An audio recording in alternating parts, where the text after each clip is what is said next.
All right. Hey, everyone. Hopefully everyone can see me slash hear me. My name is Kai. I'm going to be basically running you through today's webinar here.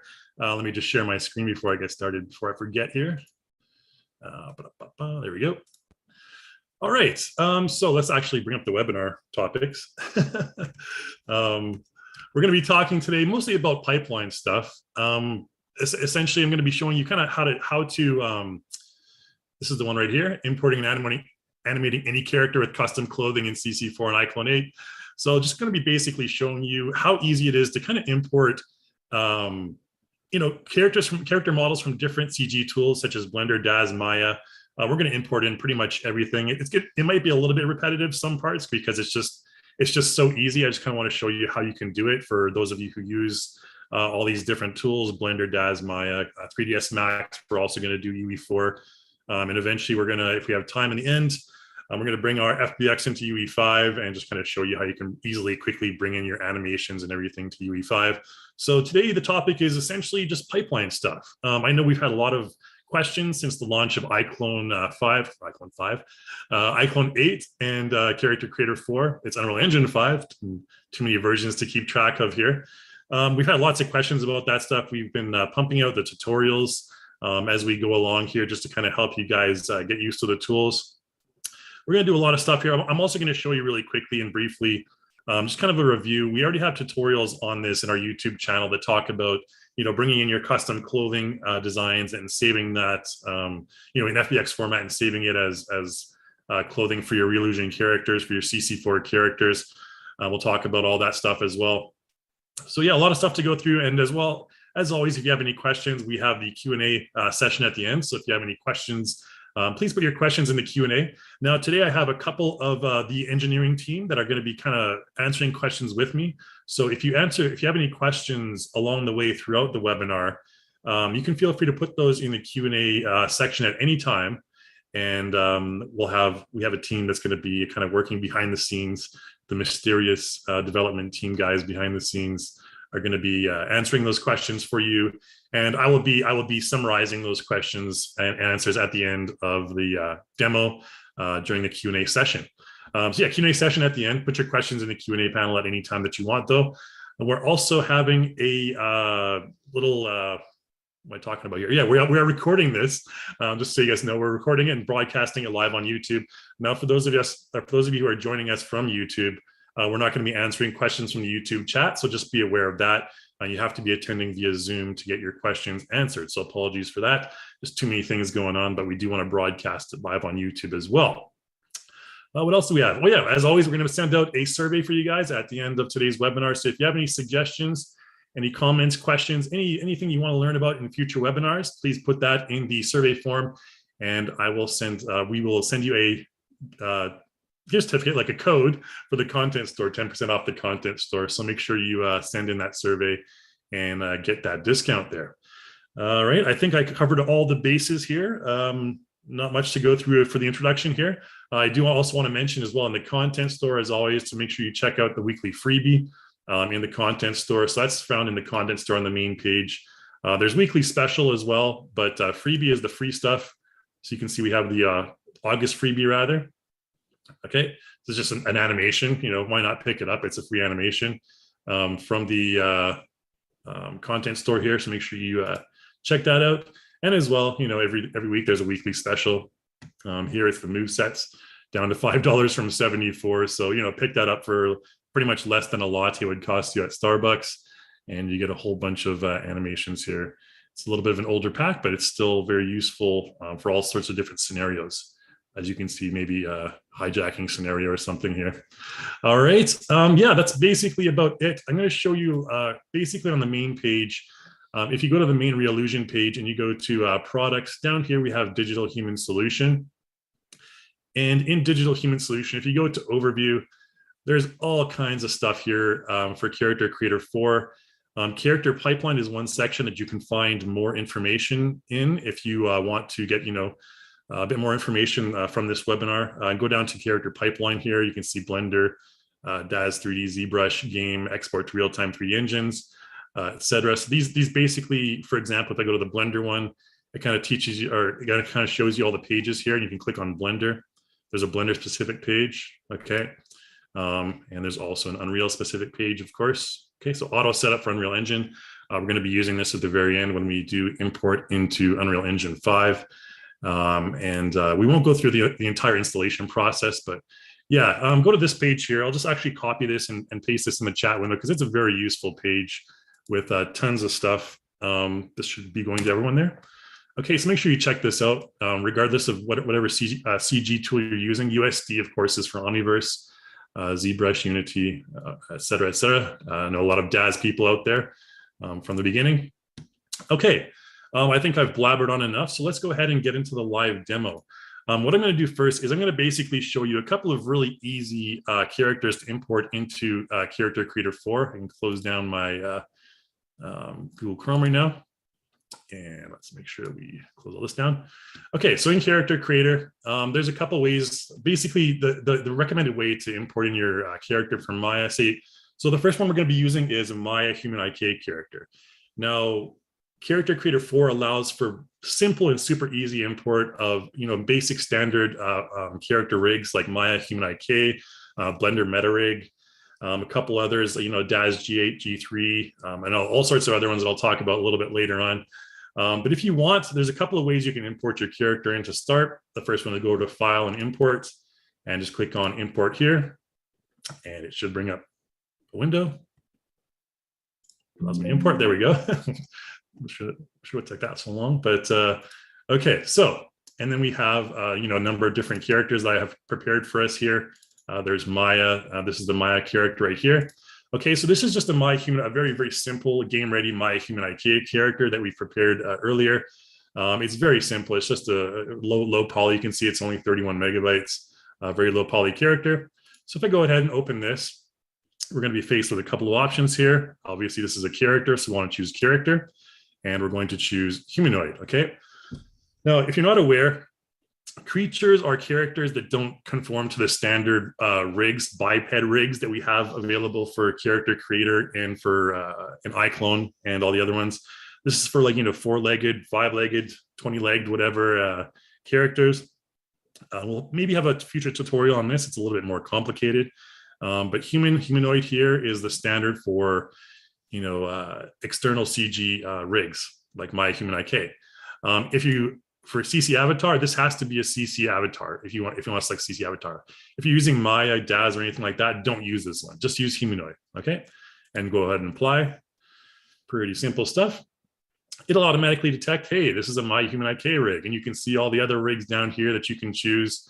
There's tons of different ones that'll automatically detect and map the bones to your Character Creator 4 character. Super easy and super quick. Okay, we try to make it as fast and easy as possible. So once I press OK here, I'm going to have my Maya character in a perfect T-pose. All right, there you go. He's got some funky looking hair here. And now this character is now compatible with every single iClone and Character Creator tool, iClone motion tools. All right, so with this Maya character, you can go into, let me just bring this zoom panel out of the way here. Gosh, stuff's in the way. All right, so you can do the obvious things like edit mesh, skin weights, and all this stuff for fun. I'm not going to show you too much about that. It's just a character we brought in. Like I said, very simple textures, very simple rig. If you want, you can go to animation. You can do things like edit pose, and you'll be able to see that it is now compatible with our HumanIK in Character Creator. So there you go. Reach for the sky. All right, blah blah blah. All right, and he has foot contact enabled, so you can just take his waist and bring it down. Okay, so essentially just a fully compatible character with all of the tools. Not really much to show here. I'll show you briefly how to import your character into iClone if you want to animate it. So make sure your character is selected, and of course, go to iClone. For those of you who are maybe new to the tools, iClone is the animation software. Character Creator is the character creation and modification and customization software. So iClone is essentially for the animation and scene rendering and all sorts of other stuff, the aspects of your production here. So once this loads up iClone 8, then I'll just briefly show you a really simple tool called Motion Puppet that you can use in a variety of ways. I don't want to spend too much time on this one character because we have a few more to go through for sure. All right, so in iClone, you have your motion tools right here. I just want to show you that's compatible with all of these motion tools. Motion Puppet is the one I'm going to show you here. This is a really useful tool for just kind of looping and animating your characters in various ways. For example, this dance. You want to have a background NPC character just kind of dancing in your scene. Just loop this the entire time, and you can do all sorts of other things. You can like have your character lean forward, lean back, okay, and you can do this in real time as well when you're recording. I'm just previewing right now, but all sorts of various aspects of this character. You can exaggerate it more so he's moving around more.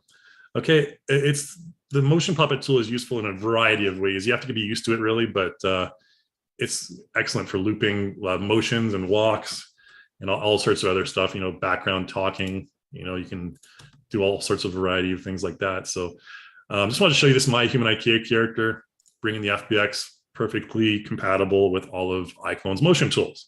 Okay, next let's go to, what do we have next? The UE4 character. Okay, so this is the UE4 rig. We are developing the UE5 import as we speak. UE5 is rather new, so we're still kind of developing that stuff. So I also wanted to show you as well, as opposed to just, do we have an explore window? Yeah. As opposed to just importing your character, you can also simply just click and drag it from your explore window. Okay, so we're in character creator. So if I just take this UE4 character, bring it in, and select character, humanoid. Okay, now this detects it's either CC game or Unreal base character. I'm going to choose Unreal base character since it is the UE4 rig. I know we'll get questions about MetaHuman later on, but we're dealing with the UE4 rig right now. Okay, so you see the same thing. T-pose, again, perfectly compatible with everything.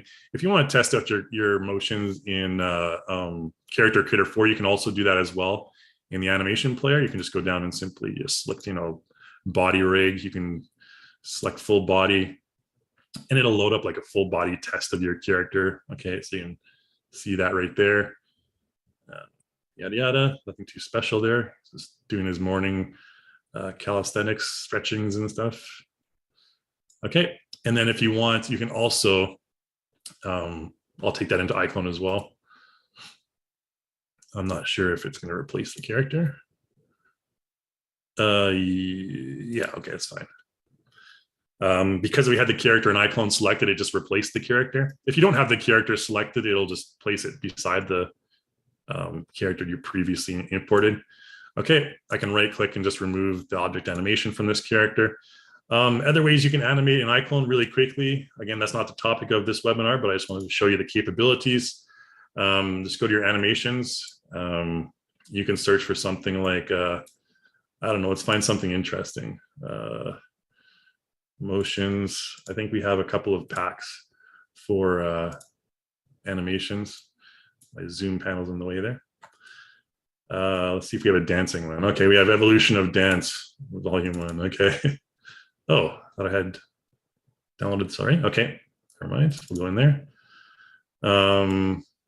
Yeah, okay. Billie Jean dance or Beat It dance is like an old school Michael Jackson dance. Okay, so you can just apply that to your character, and there you go. Okay, fully compatible. You can export this into Unreal with your character, import it, whatever. Okay, and on top of this, of course, we have the edit motion layer tool. Okay, and if you click that, this is basically where you can customize the motion frame by frame. Of course, I'm not going to do that for this webinar, but if I want, maybe he has a little bit of a back problem and he has to slouch over a little bit, we can have him slouch over at frame 1, and then he'll just do a kind of a slouchy Billie Jean, where he's really getting into it. All right, cool. So just slouching a little bit, the entire motion. And of course, you can use the motion layer, other motion layers to add or combine stuff onto that. Another quick motion tool here you can use is the direct puppet tool. This is used to puppet basically individual body parts in real time. So if I select his head, for example, and we just choose movement or rotation, we'll just choose rotation, we'll choose primary. Again, I'm not going to go into too much detail on this, but you can see I can rotate his head in real time, boom, boom, boom, with my mouse movements. Okay, so yeah, that's how you would use the direct puppet tool if I wanted to. Boom.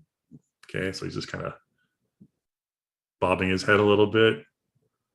Okay, and then there you go. And then once you're done, press space, and then now we have the head bobbing that I brought in. Okay, again, a very, very quick and dirty tool. I don't recommend using it for final cuts of your animations, but you can throw that in there and you can always edit it and refine it later on as well.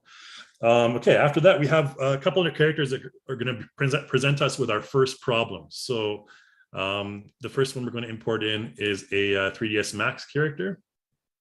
Okay, so let's go ahead and import that. Yada, yada, yada. 3ds Max. Okay, there we go. Again, so character for all of them, humanoid for all of them, nothing new there. You can see 3ds Max biped, automatically detects it. Okay. Now you'll see that this character initially looks pretty good. Okay, it's in a nice T pose and everything. And maybe his legs are a little bit far apart, but that's because, you know, he is a larger character with different proportions. Now the issue comes when we start to try to apply an animation to this character. So let's go ahead and let me just put this down here. Okay. Animation, let's just go to some random motion, like idle or something, or maybe just a walk. A walk loop is fine. Okay, so you'll notice that when we have a walk loop, he just kind of pops up into the air. Like, what? Why is he popping up into the air? This may some people who I got some frustrated people were like, hey, why is he, like, you know, why is he popping up into the air?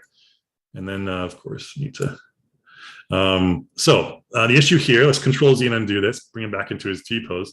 The issue here is that the feet contact imported in improperly. So whenever you see your character like popping up into the air like that, or popping down in, you know, below the ground plane or something like that, most likely the issue is with your feet contact. So with your character selected, go into your attributes over here, and you'll see adjust floor contacts. Okay. And then when you see adjust floor contacts, you'll see that our floor contacts are way down here below the ground plane. Okay. And it's just like one big kind of floor contact. Now this, you know, every character is going to be different. There's no kind of one size fits all solution for this. But the first thing you want to do is bring it up to the ground plane, your floor contacts. Okay. It may have been just because of this mesh is a little bit strange in some ways, but bring it right up to the bottom of your feet level, and your character will pop down, which is kind of annoying, but don't worry about that. Just leave it there. And then there's these 6 green points that you want to you know, move. We're basically going to move it to surround our character's right foot here. Okay, so if you click these front ones, it'll all kind of align with the other ones, and then you want to take your middle one, bring it up. You can see he sort of has like kind of hooves or something for feet or whatever. Okay, so, you know, make sure it's relatively decent. Boom. Okay, and that's exactly where you want it to be. There's also hand contact as well. You'll see where the hands are. Okay, we don't need to worry too much about that right now. And if you want to learn about hand contact later, it's essentially the same thing, adjusted in the same area here as well. Okay, let's take out the foot contact. And now let's apply our walking loop. Okay, now he hits the ground plane. Again, his legs are rather large. So, you know, an animation like this, it's obviously not meant, this fancy dandy looking walk is not meant for this huge ogre character. But if you did want to, let's maybe find something that's a bit more suitable. Oh, Evil Force. Nope. I don't have lots of dancing motions. Let's try, if we wanted to adjust this, for example, we could just take this and edit the pose, and let's take his feet apart a little bit. Okay, again, just like this, and there you go. Whoops. So then we oh no, we're not in iClone. So even if we make those adjustments in Character Creator, it won't bake those adjustments. You have to do it in iClone. Okay, so if I really want to, I can just go take this character, let's put him beside the other character, and if we put him If we don't have the character selected, again, I go up here and just export to iClone. It'll bring this beastly ogre in right above him, but now they're separate. Okay, and then you can do what I just showed you. You can use the Edit Motion Layer tool. Again, animation is not the topic of this webinar, but it's, you know, it is important to kind of show what the tools can do. You want to bring his arms out a bit. There you go. Now it looks slightly more menacing. He still looks like he's let's just loop this a little bit. It still looks like he's kind of just in a weird position, but he's like an orc going for a stroll down the street. Anyways, okay, that's the 3ds Max character, and you see the Billie Jean dancing beside him as well. Next, we'll bring in a Blender character, and let's go ahead and do the same thing in Character Creator. Again, I can just bring him in from the Explorer, Blender, right? And this Blender character is essentially going to have the same issues. So this is Blender character. I'm just showing you it's the same process, but I'm just showing you like how, if you follow the standard rig, like the Blender MetaRig, if you use that rig to create your character, it'll import into iClone Character Creator just like that. Okay, it automatically detects it as a MetaRig. Okay, so it analyzes the rig hierarchy and everything. And there you go. This is one ugly looking dude. This is probably the ugliest character we've had so far. Let's see here. So this one, again, basically we are in Character Creator. So same process, it's in a T-pose. If we try to apply a motion to it, I don't know, whatever motion. Well, maybe this wasn't a good one. Maybe one that's a little bit slower. That was probably a bit fast for you guys. I know there's a little bit of lag with Zoom and everything. Let's try to use something a bit more exciting than, here we go. He's opening in the saloon doors, but you can see his initial pose way above the ground right here. Okay, so obviously we need to, again, adjust the floor contacts rather. I'll go down like this. You can use the A hotkey or the S hotkey to get a side view like this. And then just bring it down, and then bring those floor contacts up like this. And you'll notice, just because the way this character is, for some reason the floor contacts are all really close together. Like I said, there's not really a one size fits all solution for this. You'll often encounter various issues with various different characters. So it's always good to be able to kind of plan ahead and be aware of all the ways to fix these things. This character is a bit weird because his heel is way up here. Okay, so this floor contact won't go further than that. All right, then when we're done that, boom, done, and press F, and then there you go. So he's like, "What's up, cowboys? Mr. Alien here." And you know, the proportions for this character are really weird. So it would need to be retargeted quite a bit, just because his calves are like half of his body basically. So yeah, using traditional standard proportion animations on him is going to look a little bit strange. Okay, now that we've done that, let's do our Daz character next. Now, Daz characters, you know, Daz has been around for so long, and there's been so many versions of Daz characters, and there's so much different type of Daz content with different shaders and whatnot, that there often is some issues that you may need to fix. In this case, we're going to have the hair. All right. Now I'm going to show you. You can really easily just replace the hair, honestly, with a character creator for hair. Now, before I go on as well, I want to mention we did have some questions earlier as well about importing Daz characters. Now, there are two different ways to import Daz characters. There's the traditional way, which I'm going to show you right here. And then there's a transformer, which is up here on the toolbar. Okay. Now, with the transformer is actually going to, it's a bit more detailed. It's going to transform your character into a CC3 plus compatible character. So what that means is you're going to be able to use the SkinGen editor you're going to be able to do a lot of other things that you might not be able to do just by importing it in as an FBX. Okay, I'm not going to use a transformer in this webinar today. If you want to learn more about it, you can. There's tutorials in our YouTube channel, in the Learning Center as well.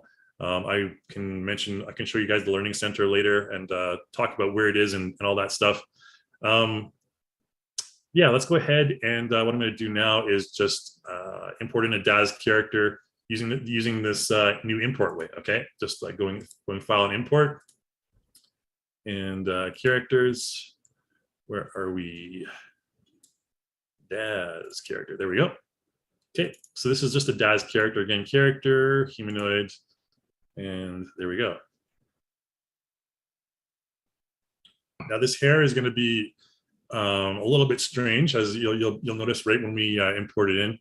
One of the standard ways to fix the Daz character, and you see you have the option between Daz 3, Genesis 3, and Genesis 8. This is in fact a Genesis 8 character that I'm importing in, so I'll choose Genesis 8. You have some various options with the hair. There's all sorts of different shader things that you can adjust. But the first thing that you'll want to do is change your shader type to a digital human shader, specifically for the character's hair. And I'll show you that in just a moment once we import in. You can see the import's in like this, no worries. The T-pose is a little off, but it's fine. Don't worry about that.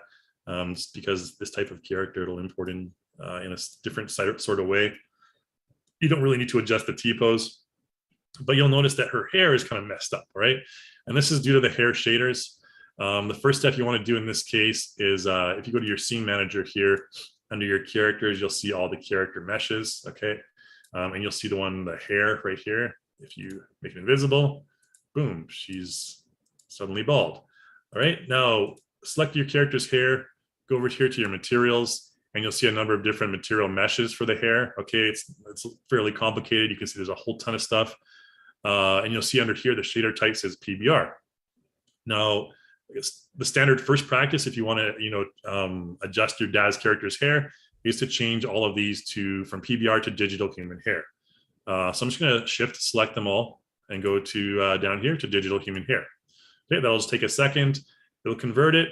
It'll look a little bit better at first, or the front will look a little bit worse. But essentially, there's a couple of options we can do to repair this. So this front area obviously needs to be adjusted. Okay, so that's bangs 1, I just know. And then we go down here. Can't see, where are we here? What you want to do is select your opacity map. Okay, for that, you have bangs 1 selected. Okay, and your opacity strength can come down a little bit. You can see you can thicken it like that. All right, fine. Now it may be like slightly misplaced on the front here. You can see the mesh kind of breaking through. Now, unfortunately, as it's part of the sub mesh of the character right now, you can't move it. So if I press W and I try to bring up the movement gizmo, no, nothing's going there. Okay, so what you want to do is you want to take your character back into the attributes here with the hair selected and select convert to accessory. Okay, and bake current shape, just go okay, convert. So it's going to convert to an accessory, which is essentially easy to convert to a hair, but we're not going to bother with that right now. You can see we have the hair here. Now, what you can do now is you press the W hotkey. It'll bring up a movement gizmo, but that movement gizmo is at the character root in the center here. So what you want to do with the accessory selected or the hair selected, go down to your pivot and just bring it up. Press the middle button here, bring it up to the middle. And from that point on, that you can treat it as an accessory. You can move it. You can scale it if you want. Again, WER hotkeys, move it and scale it in various ways, and all sorts of other fun adjustments that you can do on your own time.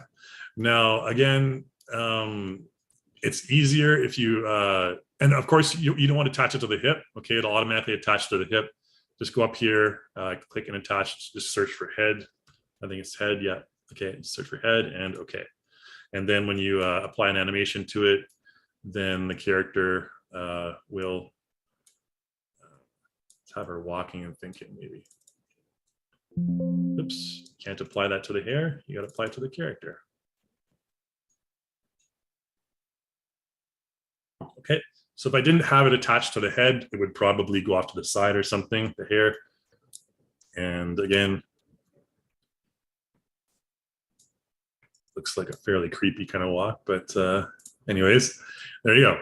And of course, since this character is now a humanoid character, by the way, if you go to the very top, all of these characters, once you import them in, will show type humanoid, okay? Very important to note. Humanoid characters can't currently use skin gen, just be aware of that. You have to have you have to use a transformer of Daz characters to be able to use skin gen. Okay, and then I can just, of course, take this character. I can even just delete the hair and find some hair in our content manager here. Hairstyle, let's throw this in there. Apply hair only. I'm not sure why there was a beard option there. I'm not sure. This character isn't really suitable for a beard.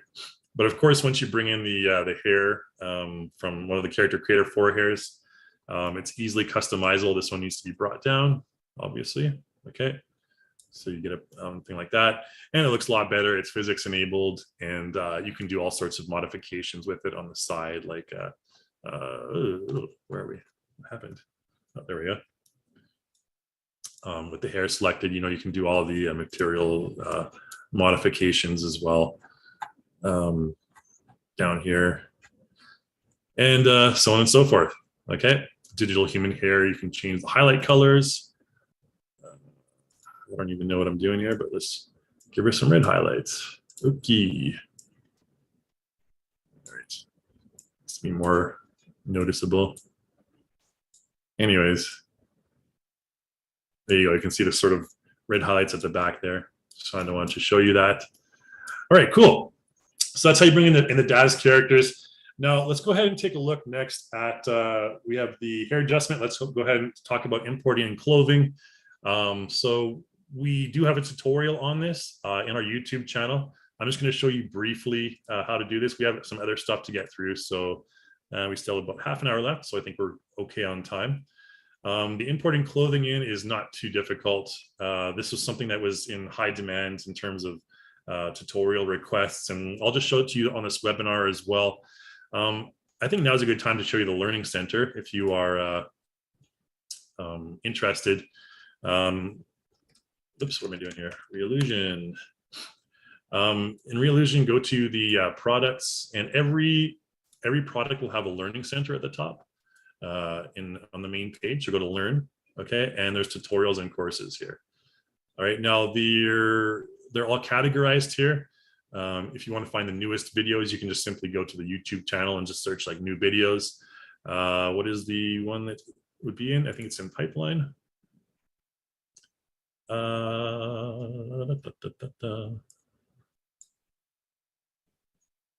This one. Oh, clothing and outfits, right? Okay. So this is what I'm talking about here, separating external content as CC4 clothes and accessories. If I go too fast for you on this one. Hey everyone, in this tutorial, we're going to take a look at how you can take clothing and accessories from external sources, separate them into various clothing items. Tutorial as well. I think a lot of our users found it very useful. I'll throw this into the chat window for you guys. So you get it? Ooh, yep. Great information spot. You can basically learn everything from the Learning Center. It's, teachers use it in classrooms, trainers use it. It's all basically kind of combined into that one area there. I don't know why I have so many windows open. Anyways, okay, so Character Creator 4. Okay, so what you want to do if you want to import in external clothing to your character and have it for use with Character Creator 4 characters is the following process. You want to bring in like any character, doesn't matter, as long as it's a CC3 plus character, which is what we call the CC4 characters. I know it's confusing. You can find them under characters, clothed. They don't need to be clothed in this case. Actually, they should be naked in this case for this workflow to work its best. Yeah, let's go ahead and as this loads in, we'll just take off Kevin's clothes. And there we go. Kevin's going to strip for us. Magic Mike. We could leave his sneakers on just for fun, but let's take those off. There we go. Okay, and what you want to do is then you want to bring in your FBX, OBJ, whatever from the clothing. That is your clothing file. Okay, so go ahead. Now, for this time, you're not going to go file import. You're going to go create. And what you're going to do is you're going to create accessory first. Okay. Now, if you have an FBX key, you can use cloth here and accessory right here. But this option here doesn't require an FBX key. All right. So let's go ahead and create accessory. And I'm going to bring in for custom outfit. Okay. So this is basically, whoops, this is the wrong one, is it? No, this is the right one. All right. So this is the file that has the kind of cool looking, I don't know, fantasy dude with the big, huge mustache. It's impossible to grow. This guy has a mustache. Now it'll say multiple meshes found. Do not merge, okay? Because if you merge, then it's going to be, you're not going to be able to use the elements tool to separate all the different parts of clothing that we're going to use later. So you don't want to merge this. Just press cancel, okay? Very important there. Because generally your whole outfit is going to be made of separate meshes, right? You'll have the one kind of parent mesh, and then you'll have, oh yeah, this is the wrong one. This is the same character we had before. Let's just take her and get rid of her. Get out of here, Minto. All right, let me just make sure that I have the right one. Accessory. It was under Daz Character. Hold on a sec. Oh, I think it's under, right, a different folder here. Separating content. Yeah, I should have put it in there. Okay. Stylized Sultan Character. This is the one that I want. All right, so this will be the same one. I could have used the other character, but this one looks so much cooler. She's just wearing some frumpy old like sweater and pants or whatever. Okay, so it'll bring in this character right here. Now, luckily, they're relatively the same height. Okay, so you don't really need to scale too much the character. I just did this for ease. So if I make it invisible, you can see they're relatively the same height. Okay, maybe the Sultan is a little bit taller, but you can't tell because of his huge phallic cap there. The first thing you want to do, anyways, is you want to take your character Kevin into T-pose. Okay, so select Kevin. Let's make the other character invisible for now. Select Kevin. Go to content, animation, and there's poses here.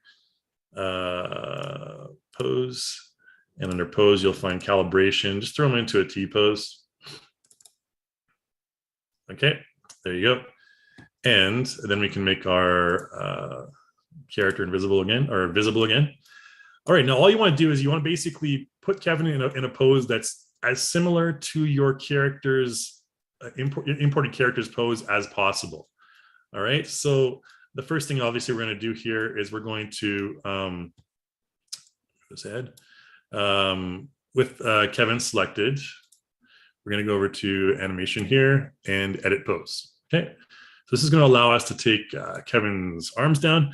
Now I'm going to go ahead and mirror this, mirror control. All right, since it's fairly it's the same on both sides, I believe. Yeah, I think it's okay there. Yeah. Okay, cool. So again, this character is fairly easy. You may face more difficulty.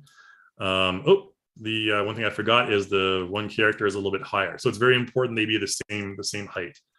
Okay, so let's go back and take the one character, the Sultan character, down to relatively the same height. There you go. Okay, and then we can continue with Kevin.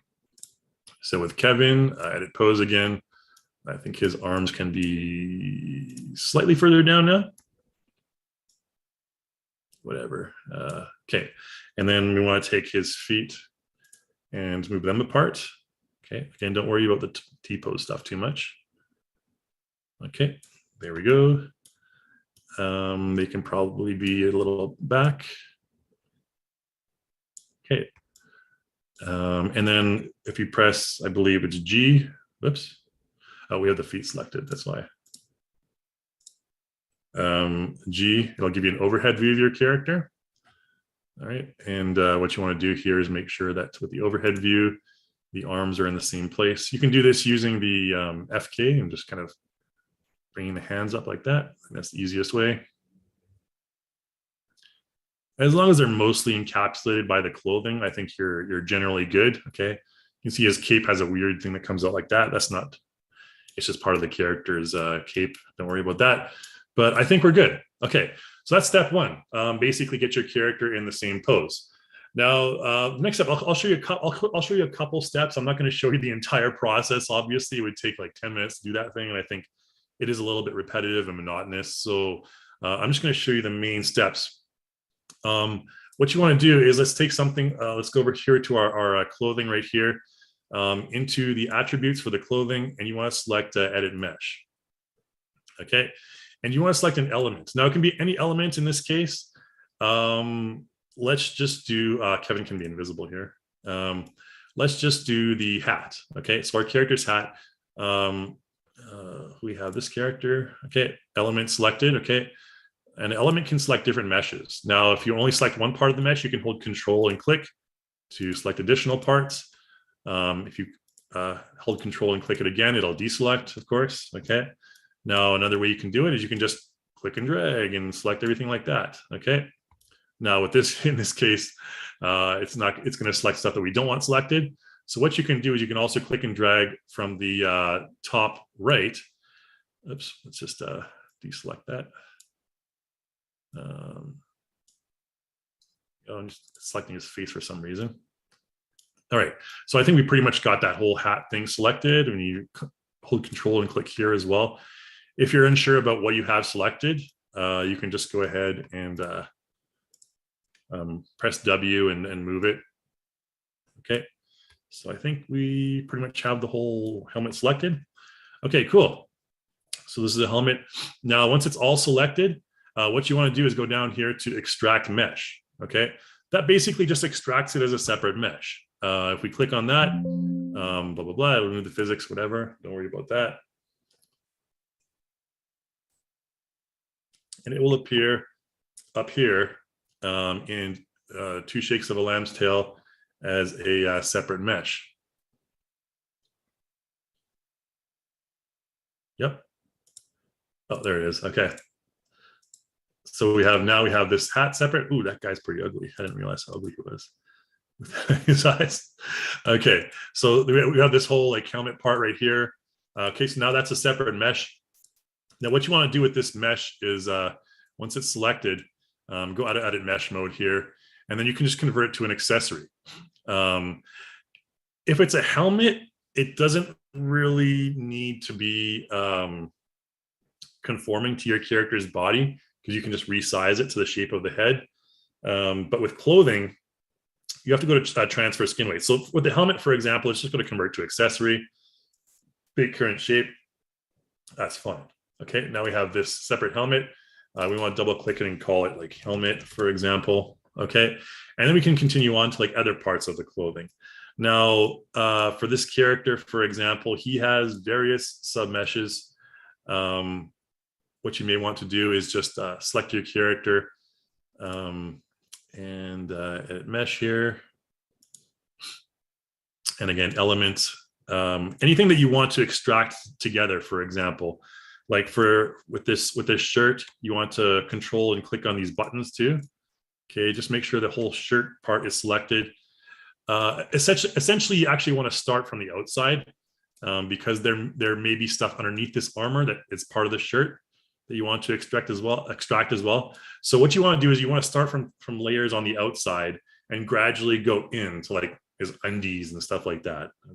This guy looks like the kind of guy that wears a pink thong. I don't know. He's trying to compensate with all this crazy armor outside. Anyways, but you want to start off with the big armor before you get to the pink thong in the end. And then you want to basically follow that process, just extract everything. So in this case, it would be like the collar, the collar here, his shoulder armor. And I think that's it. Okay, so those 2 elements again. And those can also be extracted. I would probably extract those as clothing, because you want whatever you want to conform to the character's body shape. you do want to extract, or you do want to, instead of convert to accessory, you do want to, oh damn, I forgot to sorry, I forgot to extract the mesh there. I got distracted. You do want to extract the mesh first, obviously, but if you want to conform to your character's body shape, you do want to convert it or transfer the weights as opposed to convert to accessories. So let's try that with this one here. Again, element, have everything selected. I think we're good. Probably this strap on the back as well. And the strap right here. Okay, cool. And then we just extract the mesh. So that'll extract all the stuff we have selected. And then we have it here. All right. So he looks pretty geeky without his big, we probably should have done the chains as well, but I'm just showing you basically the process here. So select this, and then instead of going convert to accessory, in this case, you want to transfer skin weights. Okay, so transfer skin weights for all clothing items. That's what you want to do. Now, there are some presets here, some templates. Default is generally the one that you want to choose. There's shoes for shoes as well, no worries. There's cloaks for his cape, for example, and others for, other types of things that don't seem to, you can try all these templates. Generally, default will give you the best results, okay? Obviously, except for shoes. With shoes, you want to define them as shoes and just select apply. Okay, so you can see the little icon here shows it's a little shirt, and we're good to go. Okay, so this is a separate item. You can take this. What you can do is we'll just call it shoulder armor. Okay, and content, go to your clothing right here. Just go to custom, and it doesn't really matter what you go into here. We'll call it a shirt. Shirt works fine. You probably shouldn't define it as a shirt. You should probably define it as coat or something or others. And just go ahead and save it. Okay, it'll save as, let's call it shoulder armor, whatever. And you can save it as, make sure you save it as clothing. Okay, it'll give you the option here to save it to whatever type of clothing you want. Again, I can just choose others, it doesn't matter. Okay, so there's my shoulder armor. You should probably zoom in closer to get a better thumbnail of the shoulder armor, because right here it's hard to tell it's shoulder armor. But again, that's the whole process. And then once you have the character separated, I'll load in, I already finished that just to save time for everyone here. We have separate right here. So this is the character actor project, and I'll show you what everything looks like when it's separated. We don't want to save that. Replace all. Okay. We got 10 minutes here to go through some reading, so I'm just going to speed through this next process here. I'll show you kind of the basics. The next character we're going to use is a totally custom character that doesn't conform to any of these rig standards. Okay, so here's the character, all finished and everything. What it's going to look like. Character. Okay, you can see he has the shoes. Okay, there's his pants. He's got chicken legs. Clothing. All right, see, this guy's pretty skinny for sure. Anyways, all that stuff, you can select it, extract the mesh, transfer the skin weights, save it as a custom object, and then you just maybe want to take this cloak and save it as an item as well. Nope. We want to make sure that we have clothes selected. Oh, yeah, so clothes, again, here we go. Transfer skin weights. I'll show you this process here. For the clothing, transfer skin weights, default, apply. It only takes like a couple seconds here to transfer the skin weights. This stuff used to take ages, I'll tell you, man. It's super time saving these days. So now we have these clothing right here. Take that content, save it as, we'll just save it as, a coat, whatever. Okay, and then we can take any character in character creator. What am I doing here? Oh, in templates. You can take maybe Kevin would like to wear this. Kevin always goes around with his plain old t-shirt and blue jeans. It's Nice to give him a little bit more of a fancy look. So once you, there's Kevin, and he comes in at that weird pose. Don't worry about that. We can just change the pose because that's the pose that the other character had. You can see it looks weird on him. Oh, select him first. Doesn't matter what pose he's in, just as long as he doesn't look like some weirdo like that. They really went to town on his abs here. Anyways, custom clothing is what we're looking at. I got distracted by those abs. And I think we saved it as a coat, right? Yeah, so coat. All right, now, obviously, you need to maybe adjust the mesh a little bit in certain cases. His nips are shown here. So if that's the case, just go ahead and select Edit Mesh and, do something like sculpting. A quick fix would be just to change the intensity here and bring it up. Like maybe the radius needs to be larger. Okay, so every character, of course, their proportions are different. So this looks like some kind of fashion show from, Milan or something. Bad example of throwing this on Kevin without all the other armor and stuff underneath, but this is derelict. This is the way fashion is these days. I'll just go ahead and take an animation just to show that it works. Motion, let's have a regular walk. This time we can use a regular moving walk animation. Of course, we're not applying it to the shirt, we're applying it to Kevin. All right, there we go. Bam. He's like, yo, check out my streetwear. Anyways, okay, enough of this nonsense. Let's go ahead and talk about, for the next, gosh, we're gonna really be cutting it close on the Unreal stuff, but I'm gonna bring in this one character here, the Coyote character, and showing you basically how you can rig a totally custom character that doesn't conform to any of these rig standards. So we're gonna go ahead and get started with that. Import, I have a character prepared called Coyote. Okay, you may be familiar with this character when you see it because this is the character we developed for Character Creator 8, or Character Creator 4 rather. Okay, you can see the materials don't import in directly. Don't worry about that. We'll worry about the materials later. It leads us right into the characterization section of the modify panel. So this is what you need to have to basically rig your character manually. Now, when you're rigging your character, always start at the hip. Okay, so you want to double click on the hip and then just click here. Boom, that's done. Double click on the waist node, click here. Okay. Luckily, since our character is completely symmetrical, we only have to do one side. You can go into here to your spine, double click on this and click on the next spine there. Left collar. Okay, so essentially what you're going to do is just these things right here. And then your head needs to be selected. Oh, neck as well. If you guys are not super familiar with this process, I apologize for just blasting through it here. But essentially what you want to do is you want to define the bones on your character with the bones on a reference dummy here. Again, so I'm only going to do the one side. I'm going to mirror it. Okay. So it's basically it's a fairly simple process. It does get a little bit monotonous if you have, especially if you have tons of like fingers and other stuff to go off of.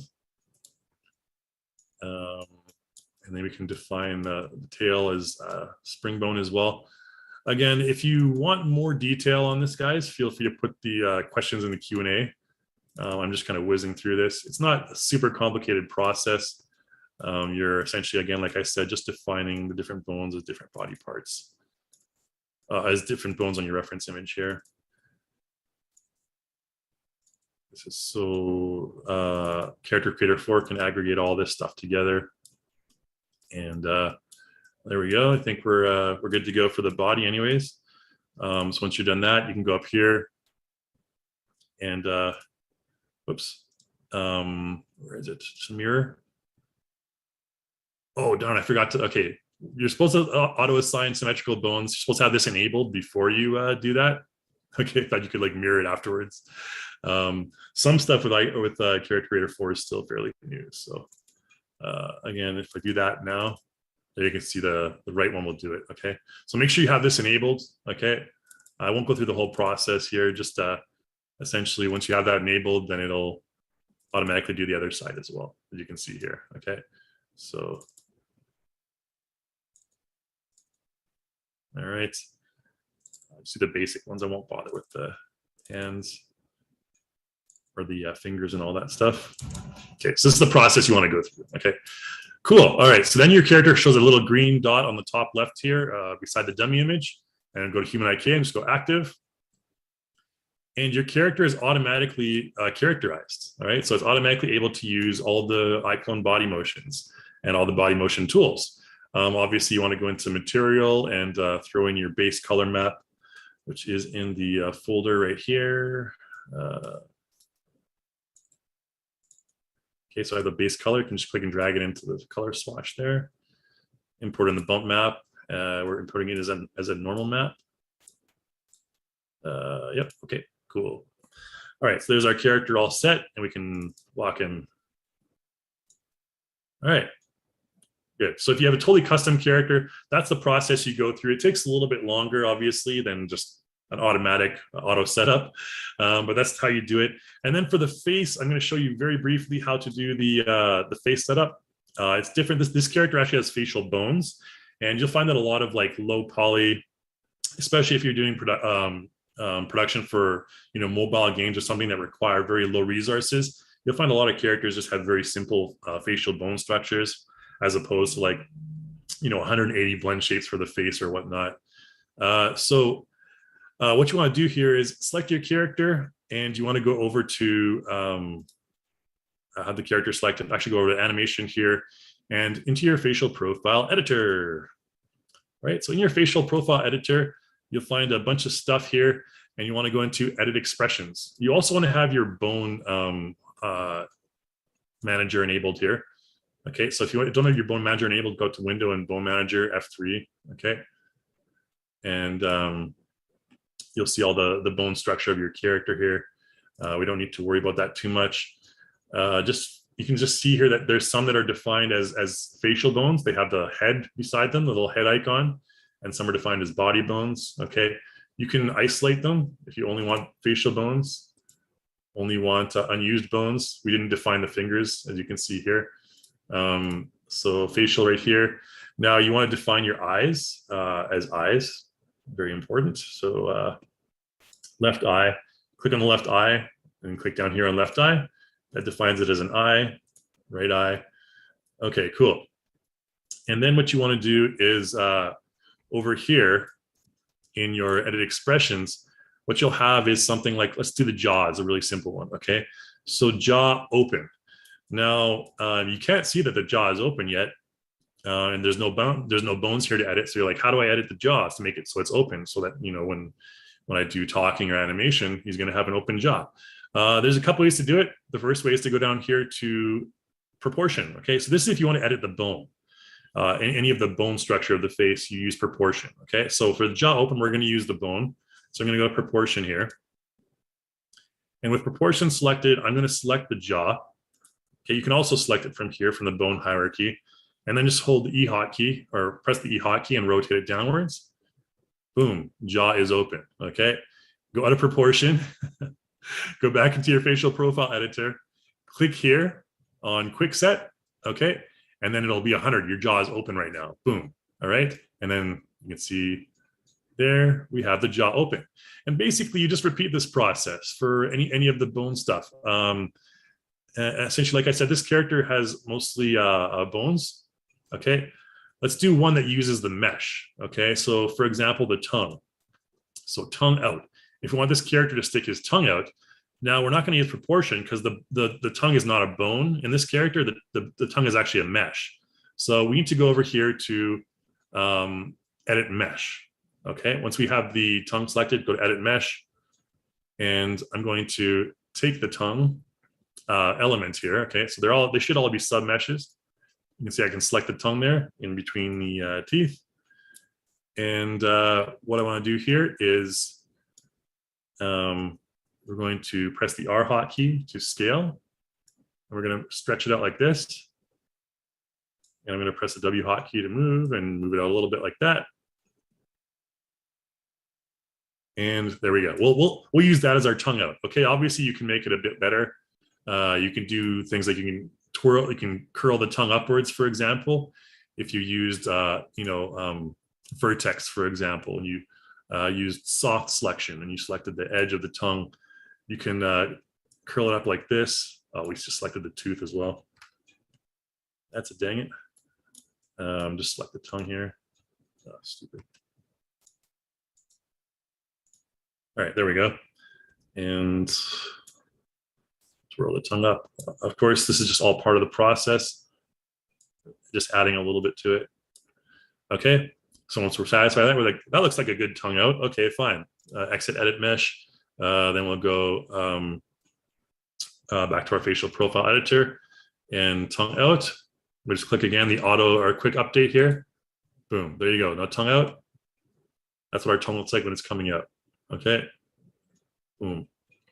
That's editing the mesh. That's how you edit the mesh as opposed to the bone. So if your character has blend shapes, that's the kind of stuff that you want to do. You want to edit the mesh as opposed to the bone editing. So those are the two ways that you can fill the custom edit expressions. And once you've completed all this, it does take some time. Obviously, the very first time you bring a character in, if you want it to be compatible with all of iClone's motion tools, you do have to spend some time. Like this will probably take about 10-15 minutes to do the entire thing. If you're super detailed, maybe half an hour, again, but be detailed. Don't rush through it. I'm not telling anyone to rush through, especially if you want to have a good job done. But let's go ahead and load that character in. I've already saved a completed version of him. I'm going to go to characters here, custom characters. There's a coyote finished. We'll replace everything. And this is the first character we're going to import into Unreal Engine. Okay, so here's his default expression. Now I'll take this character into iClone real quick. Let's just get these two lugs out of the way and bring our dude in here. So go to iClone first, okay. Now you can export to Unreal from both Character Creator 4 and from iClone. You can export to FBX from both ways. First of all, the first way I'm going to show you is through iClone here. So here's our character. Now, with all the facial stuff that we, completed, so to speak, that I kind of skipped through, you're able to now take your character, and once I get all the zoom stuff out of the way, we can animate him using the Face Puppet tool. For example, if you create a profile, which I did, CC4 Coyote here, and you can see here. So now his eyes move. You can define his eye movement. There's different templates that you can kind of create on your own. And again, this is all done through the facial expression editor, like I showed you earlier. I like this one. By the way, I'm pressing the Q, W, E, R, T, Y hotkeys to cycle through all these previews here. You can see on the bottom, these ones right here, okay. T, and then he's like, oh, okay. Okay, cool. Let's go ahead and give this guy a quick animation and we'll export him to Unreal. And then I'll show you, I did want to show you finally the final character into Blender. I guess we have time for that. It takes 2 seconds anyway. So, okay, animation. So let's go to animation. Let's go back to the main.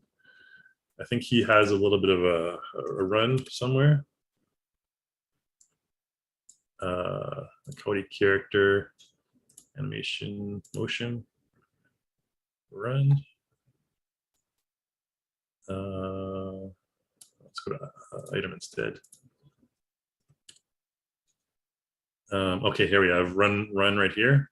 There's run or run in place. One's a root motion, one's an in place motion here. So let's just use the in place motion.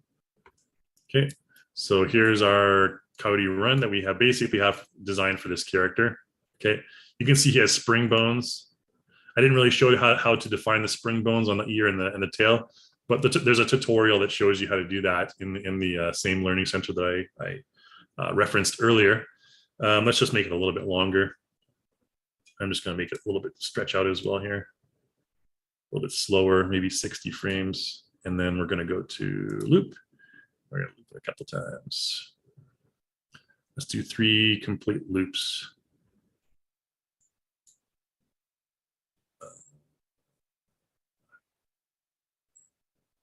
Yeah, there we go. Get how many frames is that? That's 183 frames. Okay, so if I want to export this character along with the animation into Unreal, let's just throw in some really quick head movement first. You know, since he's kind of breathing hard, we can use that same, use the face puppet tool. Like I showed the motion puppet tool earlier. The face puppet tool is for what I just used here. Let's use this one where his eyes are coming out like this. I like this one for some reason. Ooh. Okay, that maybe looks like he's panting a little bit. I don't want his eyes to pop too much. Just kind of give him a little bit of whatever. Okay, let's go ahead and record this.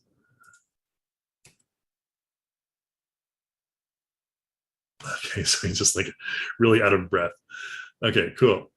So we have that. He's just, you know, breathing out of this. And this, of course, this is quick and dirty, guys. So don't follow this process if you're doing anything professional.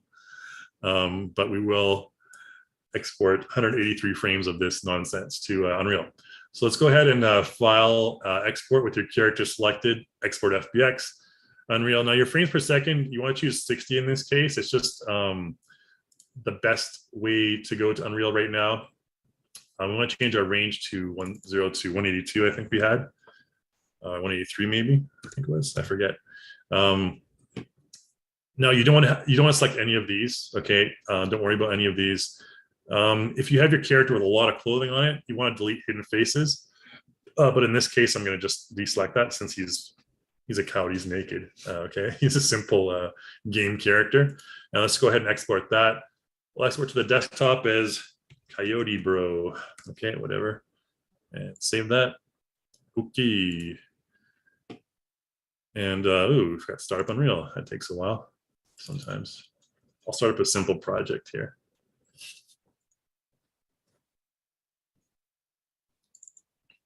This one's simple. Takes no time to load at all.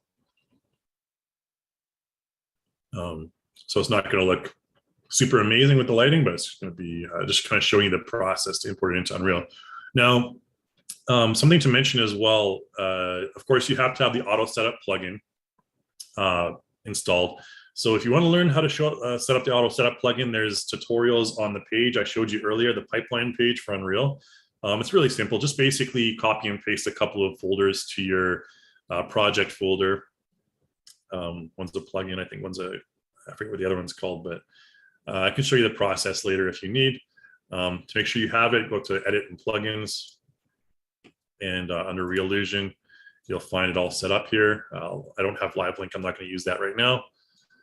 But Character Creator and iClone setup, version 1.23. I know there's version 1.24 out right now. I just kind of didn't update it. I think it was like updated a few days ago or something like that. But 1.23 will do the job fine. So let's go ahead and bring our character in. I'm just going to create a separate folder for him. Coyote Bro. Okay, and then we can like import him in. Oh man, the stupid Zoom stuff is in the way. Sorry guys, I have more windows that you can see. There we go. Import to this folder. Okay, yeah, that's fine. Now HQ shader is the one that's recommended for the best results in iClone, and this will just take a couple of minutes. Now, a couple of important settings when you import into Unreal. We may not get to Blender, but if you guys want to see the auto setup Blender for pipeline for Blender, that's fine too. I can show you that. Skeleton mesh, import mesh, make sure you have those selected. You don't want to select the skeleton at this point, unless you want to, convert it to Unreal like Mannequin to use with the basic third person or something dummies in that game. You want to make sure you use time 0 as reference pose. Okay, make sure you have this selected. You want to import morph targets if your character has morph blend shapes, of course, for the face especially. And then under animation, we are importing an animation in this case, and we want to import it as exported time. And then just go import all. Those are the basic 3-4 settings that you need to have. And once this guy imports in, the good thing about this character is he's very, very simple, very, very low resource. So he'll import in like less than a minute. But if you're importing in a character, which I'm not going to have time to do in this webinar, like a character with like physics stress or something like that, that can take quite a while. So when you have a character that has animation, tons of materials like your CC3 plus characters, and they're high resolution materials like 4K, there's tons of them, and there's a higher higher poly count on your character, then it's going to take a lot longer to import those characters into Unreal. So you can see this guy basically is in the death throes of being imported in. Is that even a thing? No. Anyway, so that imported in just as I was talking there, probably about 30 seconds. And you'll have your character here. All right. Here's our Cody skeleton. Imported in just fine. All right. And if you want to see his animation, there you go. Complete with his bulging eyes. Okay. Now it's not looped very well, obviously. I'd want to do that better. I'd probably want to reduce the amount of spring on the ears as well. They're way too flexible. But these are spring bones, not physics, just so you're aware. Physics is a whole new different kind of worms. So he's like, "Whoa, I'm running so fast." Anyways, that's your character, into Unreal. It's just the simple way to do it. If you want to have him, let's like throw him in there and maybe I don't know, have like fire behind him or something. Maybe he's running away from a fire.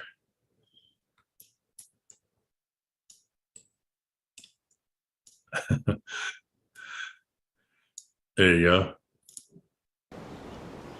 Oops.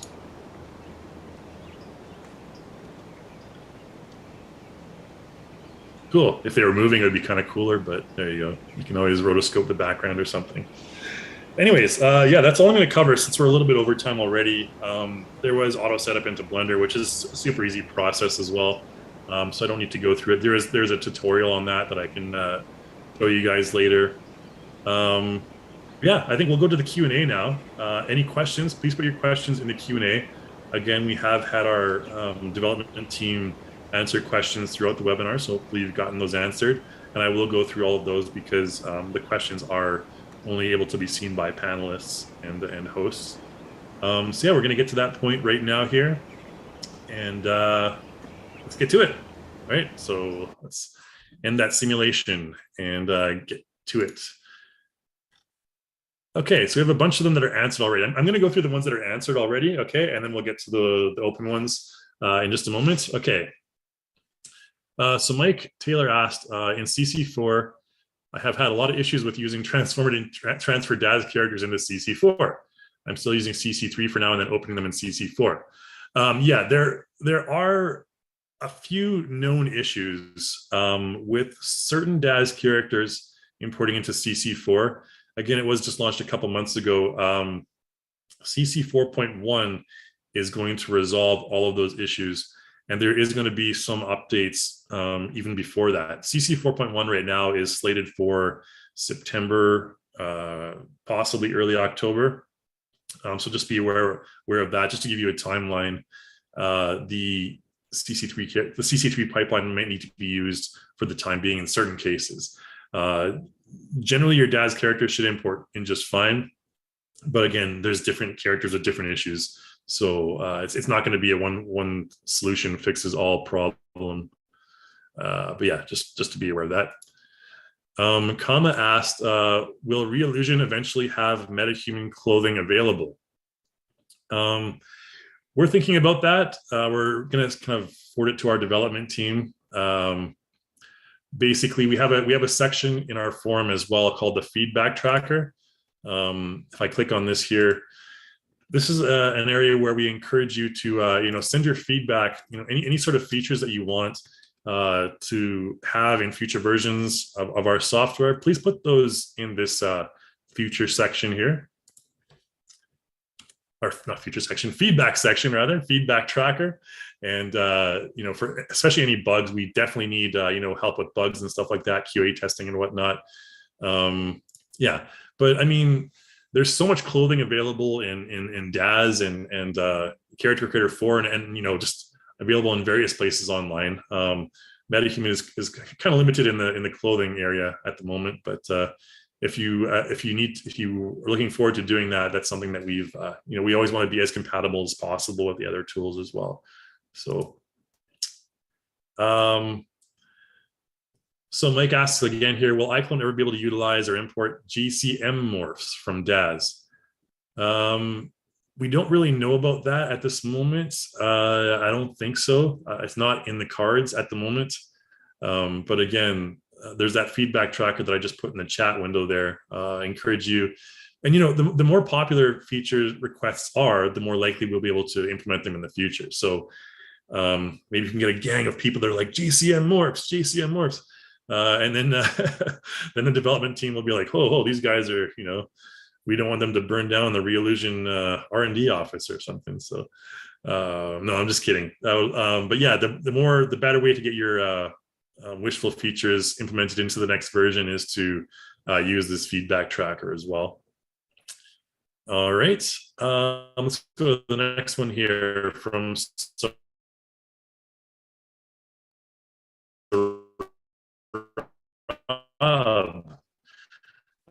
I imported a human I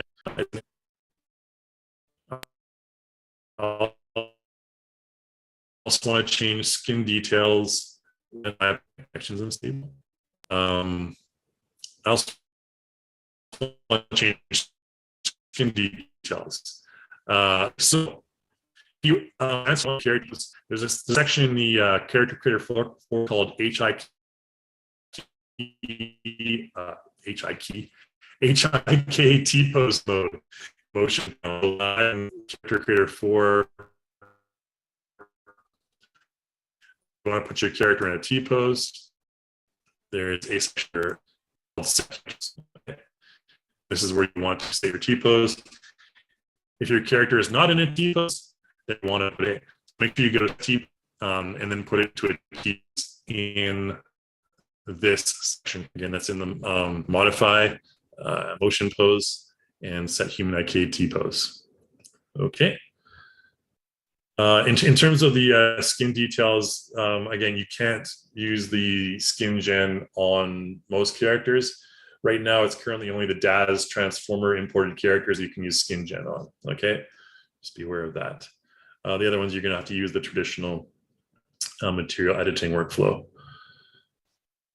Okay, Mike Taylor, more support for animal characters and motions would be amazing. Dogs and cats. Tutorials on how to rig, import multi-limbed humans. There's one guy on YouTube. He brought the old school iClone 4 horse, Jobutsu, I believe. He's a pretty good YouTuber that I'd recommend you guys follow if you're going to be using the Reallusion workflow. This is a guy that I've kind of impressed with the stuff he does. He Jobutsu. Let's see if this works. Yeah, this guy here, Jobutsu here. So I think he's from the UK based on his accent, but he has some great stuff, great tutorials here. And I think he did one recently where he imported the CC4 horse. It's not really a CC4 horse, it's more like iClone 4 horse, but some really good and interesting workflows here, mostly involved with iClone and Unreal Engine. So I'll throw this in the chat window for you guys here if you want to give this guy a follow. I think he's doing some good work. So there we go. Okay, and that was Mike. Question from Anonymous. I was hoping that the new CC4 program would have a quadruped feature. So kind of to carry on with Mike's last request there. Yeah, I think, you know, we would definitely be interested in doing a quadruped tutorial. It is a little bit trickier. Obviously, we don't have as many dedicated animations for quadruped characters, so a lot of it does have to be animated, you know, using keyframe by keyframe animation. Next one is another one from Sarab. Is it possible to create a human character with multiple hands and heads to animate it? We don't have that kind of character right now. We're still, I mean, the technology honestly has advanced so fast in the last even 5 years that we're still trying to kind of play catch up with the developments that have been made in the last 5 years. You know, to add on a second head or stuff like that, multiple hands and heads, and you know, it's a little bit more tricky. But I mean, it seems like we're having a lot of requests for some reason for, you know, characters with multiple hands and heads. I mean, you can have them, but you have to animate them keyframe by keyframe. We don't have our iClone motion tools aren't compatible with, you know, 8-armed squid people or something, you know. So that's something that, you know, if we get enough demand for it, I think we are kind of experimenting with it in the development team, but I'm not sure if there's any solid plans to implement it yet. Okay. Another question from Mr. Rob. Is there any way to create multiple animation clips in a single iClone project? Like if I want to store jump, walk, and animation, or excuse me, jump, dance, and walk animations in a single project? Why do I need to store every animation in a separate project? Yeah, I mean, you can obviously store multiple animations in the same project. You can store multiple animations in the same character. In your characters, if we go into iClone, for example, here, this character, if we go right click on the character and go to perform, this character has a number of performs that are basically embedded into the character. Now you can have an animation, you can save it as a perform on your character. Like if I go to my timeline here and I just right click this and I want to save this motion clip here. Let's see, save to perform. I think you can save to perform here. Oh, no, this will save to your RL motion. I think to save to perform, you have to click and drag in the collect clip. Yeah, and then you have to add to perform list. Okay, so you can't just click the, so for example, I would click and drag this entire run in place animation, and I would right click in the collect clip track and select add to perform list. And that'll add it to my character's perform list. We'll call it weird run. Okay, and it'll also save it to the desktop or whatever. If I want to reapply it, I can just go over here, right click, perform, and you can see weird run at the bottom there. Okay, and just apply this exact same thing. All right, so that's how you can basically store animations on a character and right click and apply them right away. It's a super quick workflow. I'll send you this character motion section of the Learning Center if you want to learn more about all the various motion tools that we have. Yep. All right, another anonymous. Dun, dun, dun. In iClone, if I apply poses to an avatar, I am not getting the smooth transition from one pose to another. The pose jumps from one another in the timeline. All right, so yeah, so there's basically an auto extend feature in the timeline. Essentially, there's a number of different ways that you can transition from one pose to a next. Essentially, it's all about blending the two poses. Let's see the one I have here. Oh, stupid zoom stuff out of the way. This weird run right here. If I kind of click and drag on the bottom area there, you can see it creates sort of an extension. And then when I move that extension into the previous clip, it'll create a blending area here. This kind of cross area is like what's blending. So if I just blended those, I'm not sure what it's going to look like, but I just blended them together. So yeah, the feet are obviously wrong because we put it at the wrong time. Let's see, for example, here, if I can make it better. Right foot planted here. Okay, so right foot planted. Let's find another frame where the right foot is about to be planted. Just like that, I think would be good. And then right click, break, delete this first part, and then kind of bring them in together like that. I'm not sure how it would look, but Okay, good enough. So there you go. So it's like basically, oh, he's right foot. What the? Anyways, that's how you kind of blend stuff together. I think I might have gotten it wrong. Oh, okay, weird. His left foot is about to be planted. Oh, I noticed the wrong foot. Okay, anyways, his left foot is planted sort of here. So I tried to blend in the wrong foot. The gray on his body is kind of tricking me out there. There you go. All right, there you go. Okay, perfect. There's your blending from one motion to the next. Obviously, they're supposed to be blended anyway, so it's kind of an easy blend, but that's how you blend stuff. You know, click and drag your transition area, move the clips back and forth, and see what works in terms of timing. That was from Anonymous. Okay, next one's from Donald. Does importing a Daz G8 character change the armature? That is, if I wanted to fix some mocap and then export it back to Daz, would I then get foot sliding and other things because the armature is different? So importing a Daz character, change armature, back to Daz. Okay, so you want to basically import the Daz G8 character into iClone, into Character Creator iClone. Do some, I think you're doing the mocap in iClone and then exporting back to Daz. Now that shouldn't be a problem. I'm just thinking about the pipeline back to Daz. If you have the FBX and the animation back to Daz, yeah, it will be, the animation should be baked when you export it. So I think you shouldn't have a problem with that. As to whether or not it changes the armature, it'll be a Daz G8 character again.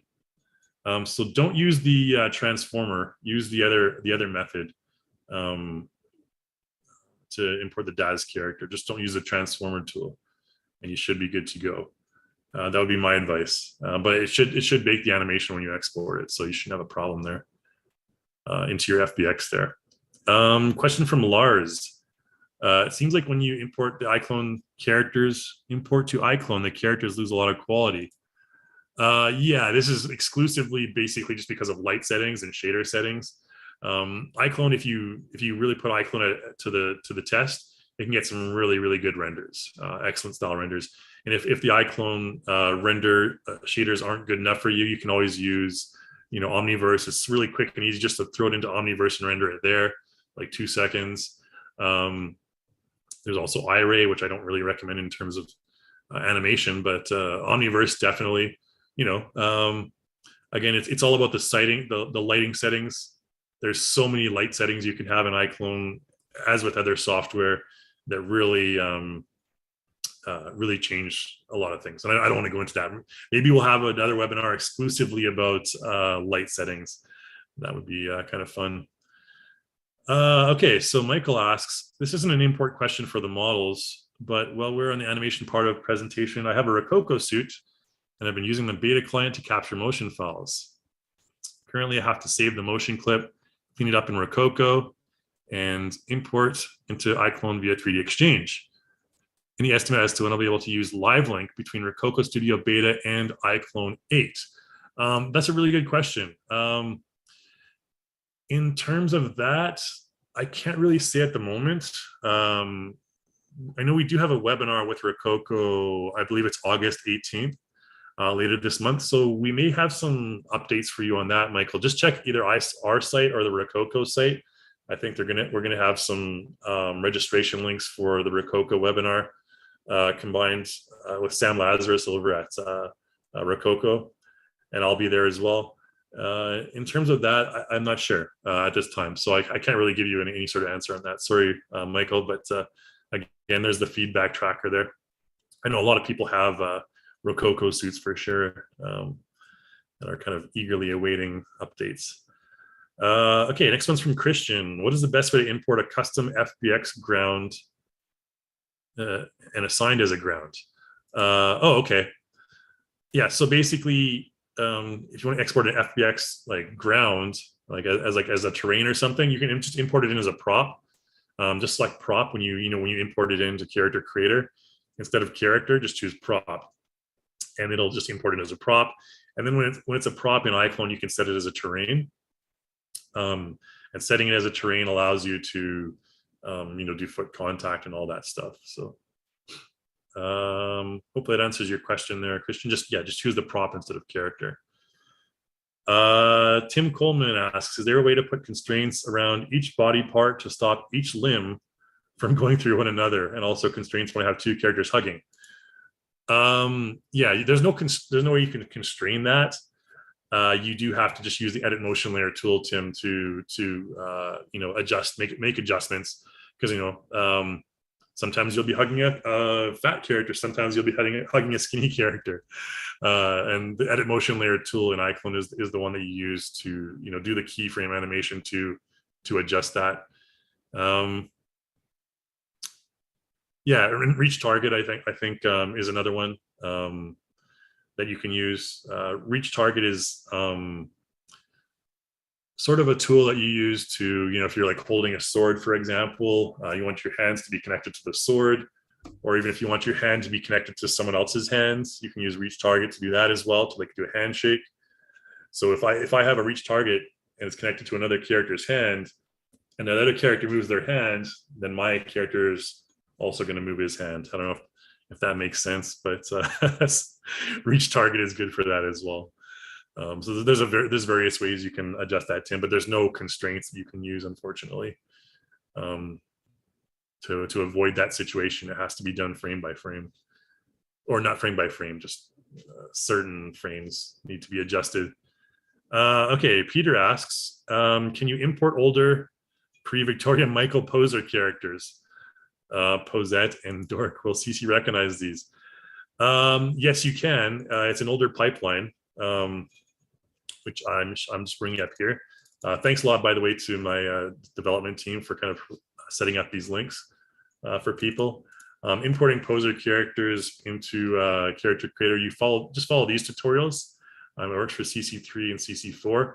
I've actually never tried it with any Posette and Dork characters, but I'll throw that in the chat window here, this link as well for you guys. Yeah, check that out if you have some time. Okay, Steven asks, good question. Can you import a Daz 8.1 character? So currently we're having some issues with Daz 8.1 characters.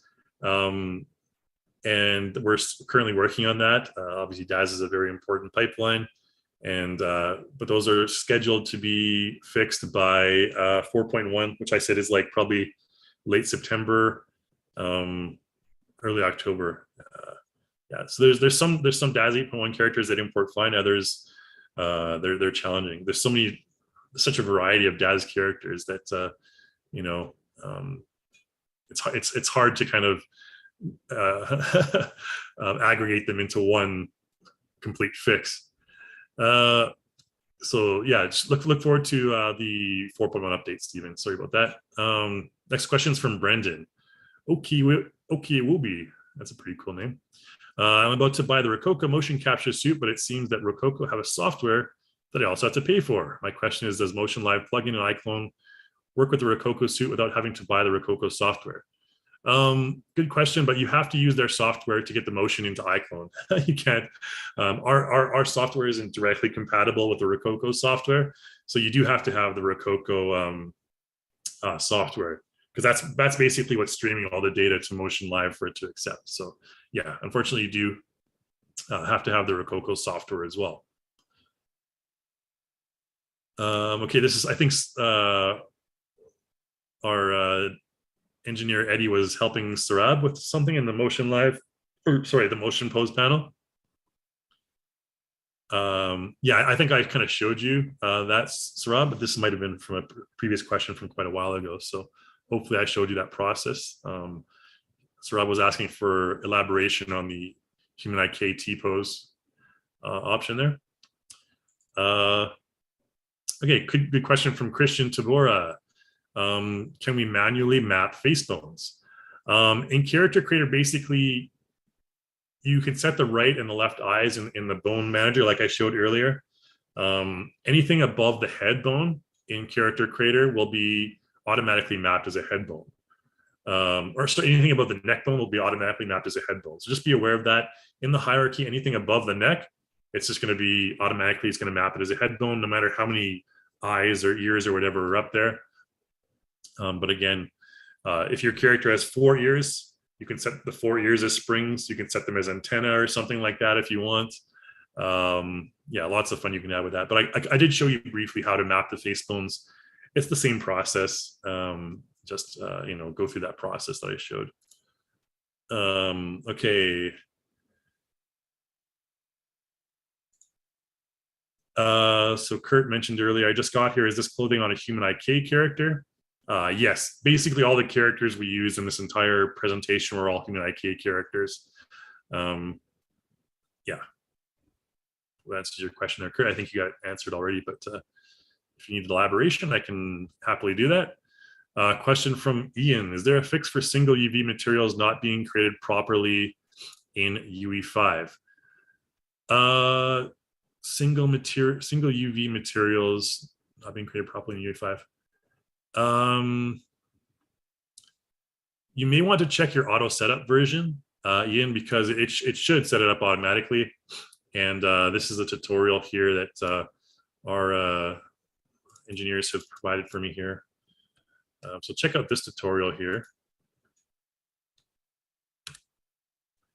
And hopefully that solves your issue there. But generally, if you have the updated auto setup, you shouldn't have a problem, because we've spent, eons essentially getting it so that the pipeline from Character Creator 4 to Unreal Engine 4 or Unreal Engine 5 and 4 is completely, no hassle-free, as we say. Yes, check that out. Check out that video if you're still having issues. Question from Duncan: Can we map face bones to Mixamo characters?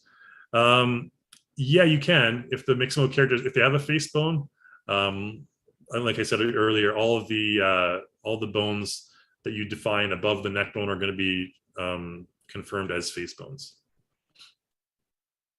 Okay. So Kurt here has mentioned, if I have a custom character with my own topology, but the bones are Character Creator, but I've duplicated the arms and hands, there is a way to add clothing to it within CC4. You can add the clothing to it, but the skin weight might not work. Yeah, you'll have to do your own skin weighting on that, Kurt, and I would recommend doing that in a separate program, just because the skin weighting for Character Creator 4 is optimized for use with our CC3 plus characters, CC3 based plus characters. So if you bring in a custom character and you want to bring in custom clothing to that in Character Creator 4, again, you'll have to mess around a lot with the weight maps, customize the weight maps, and it's going to be a lot more tricky. So yeah, it would take such a long time. I would even recommend just like trying to duplicate your custom character as a CC4 character. It might even be easier just to sculpt the mesh of a CC4 character to look like your custom character. That's just the opinion of one man. Question from Helene: if you import a 4-foot animal like a quadruped, is there a way to characterize it so that it can use iClone and animal motions? Unfortunately, it won't. You basically need to define it as a creature or a prop. It'll only animate with FK bone animation. So unfortunately, there's no real setup for that yet. It seems like there's a lot of demand for that. So it's good to see you guys, are really interested in the quadruped and fantasy type creatures, because yeah, that's great. I think we'd be more than happy to work together and try to figure out the best way to. I know they're working on it right now. They're working currently on a quadruped solution for iClone, but as to when that's going to be available, not sure yet. Okay, so Kurt was asking for kind of a demonstration of the forced clothing. So Kurt, the forced clothing thing, like I said, trying to force clothing on your custom character, it's going to take ages. So it's not really something I want to demonstrate right now. Messing around with weight maps, especially if I don't have the material for it. Yeah, I think like our helper said here, Isaac from the development team, kindly wait for character creator 4.1 for something with ZBrush characters, just because there is currently a little bit of a snag in the pipeline between GoZ and character creator 4, which we're working furiously to resolve. But demonstrating forced clothing, that's kind of a long demo to do, Kurt. So apologies for right now. We have a bunch of questions to get through, but that could take a lot of trial and error, which I don't really like to do on a live webinar. Let's go to the next question anyways, from anonymous attendee. Are there going to be tutorials regarding hand movements and feet and toe movements? We don't have that right now, but I think if it's a topic that's in high demand, I'd be more than happy to do hand movements and feet movements. We do have some Python plugins that are dedicated to gestures. I think if you just search like Python hand gesture iClone, probably it would pop up. Let's see if that works. And gestures. There you go. So there is this plugin. I think this one's free in the marketplace. And as you can see, a couple of other people have done tutorials on that as well. Yeah, check this one out here. It is in the marketplace. Controlling and animating hand gestures with an intuitive user interface. How you can use set these hand gestures and then just kind of move from one to the next. I'll throw this in the chat window as well for you guys. Ooh, where's my chat window? Oh, there it is. All right. I know where are we? Oh, there we go. Past anonymous. Okay, so this is kind of, I think, almost a private conversation between Saurabh and Isaac, one of our development team here. Characters on characterization. I'll just move to the next one for that. So Duncan Harmon asked, can we export Alembic with materials? So unfortunately, Alembic's not supported at the moment, but we can, you can export Alembic just by itself, but not with materials right now. So just be aware of that. But it can be exported to, Blender, I believe. But the materials need to be like manually applied if you're doing the Alembic export, which can be a bit tricky. Question from anonymous. I imported a character from SketchFab into CC4, but I don't see any bones to assign on the character. Also, the character does not import in a T-pose. If the character has bones, they'll show up in Character Creator 4. They should, anyways. I don't see why they wouldn't. They should be, if they're defined as bones in an FBX, they will show up as bones in Character Creator 4.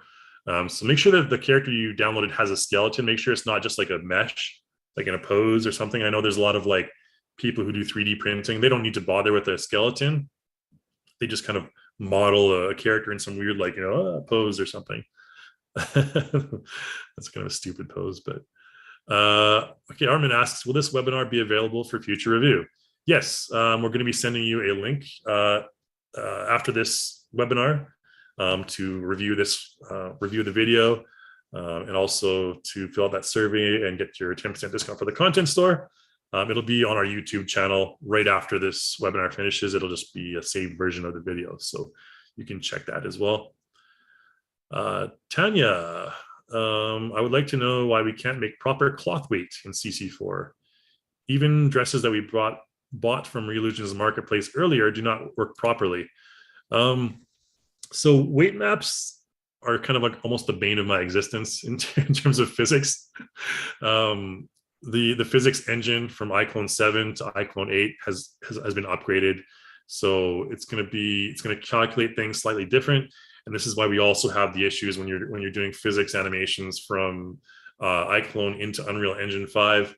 The physics is going to be slightly different because it's different physics engines calculating stuff in different ways. So yeah, there is a lot of kind of trial and error in terms of physics, which physics, it's always fun. It's a fun time doing physics, I'll tell you that. It's almost as fun as doing it in high school, like high school physics class. But I'll throw this link in the chat window here for you guys that are interested in learning more about optimizing your physics. Again, weight maps, it's trial and error. I can't tell you much more than that, Tanya, unfortunately, just because there's no universal physics engine out there that calculates everything the same. That's the main reason for it. Another question from Duncan: is there a way to get rid of the overlay in the edit motion layer modify? You can use animation layer to arrange your motion editing. For those of you who are not familiar with the animation layer, you can see here we have this run. I think it's blended in place here. I'm not sure if you can right click and find it. Where are we here? Edit motion layer. So this is the way you can customize it right here as well. Now, I'm not sure what maybe go into the question a bit more, but yeah, you can use the edit motion layer tool and then layer editor as well to just kind of layer those on top of each other. You can probably go into that in like another tutorial, but I need to be maybe a bit more detail on the question there. Where am I here? Lost my chat window, or lost my Q&A window.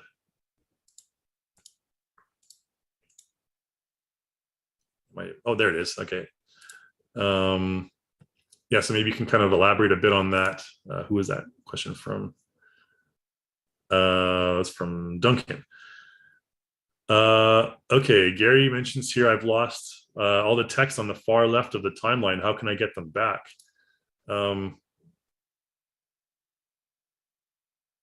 Press the first button. I think someone answered this. I've never had an issue where did you just like that maybe? I think all the text might have gone away if you just kind of click and drag from the edge like that. If you move it like that, you should be able to kind of click and drag and bring it back. I've never actually done that, but maybe you did it by accident. So I think that's what you're talking about. Anonymous asks, why does Omniverse only support RTX cards? Excuse me, RTX cards, it's just because they use what's called ray tracing. It's kind of a shader technique that is pretty universal with RTX cards. It was kind of released in coordination with most of the RTX cards when they were first released. And ray tracing is, basically one of the best ways right now that you can get, photorealistic rendering in your scenes. More accurate light reflection and light behavior. Basically, I think that's why most of the industry only RTX cards are kind of like an industry standard in a way at the moment. I'm not sure if that's going to change anytime soon, but that's the way it is right now. So I don't really have a good answer for that. But yeah, it is kind of an industry standard, RTX cards.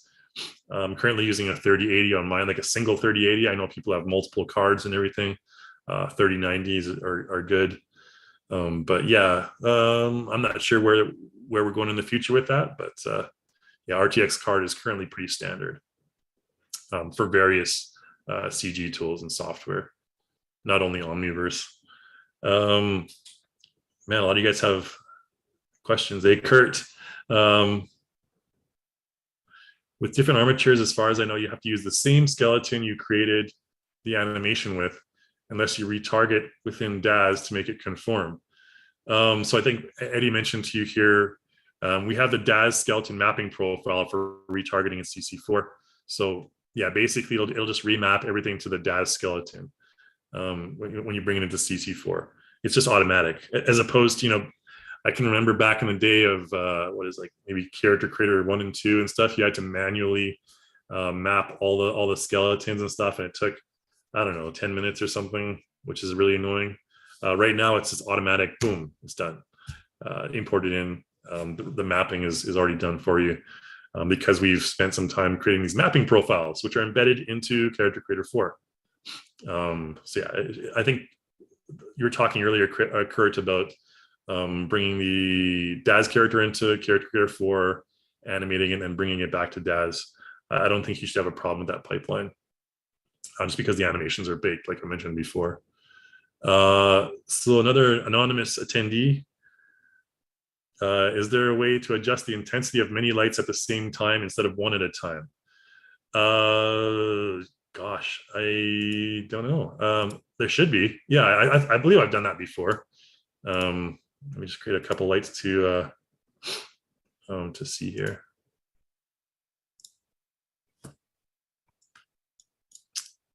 Let me just multiple lights here. Oh, I guess not. Now, one way to get around that, maybe because they're not identical, one way to get around that is to create with your one light. Before you multiply it, just create one light here, and let's make it so we can actually see the light. Okay, let's just assume things in the way. Let's make it a bit higher so you can see. Okay, so we have this one light. All that we mess around with the settings. We're like, oh, I like these settings. These settings are fine. Let's change it to something a bit red, maybe. Okay, cool. Now, if we like this, the way it's set right now, then we can just basically hold the control key and click and drag. It'll create another light with the exact same settings. Okay, so you can see now these two lights have the exact same settings.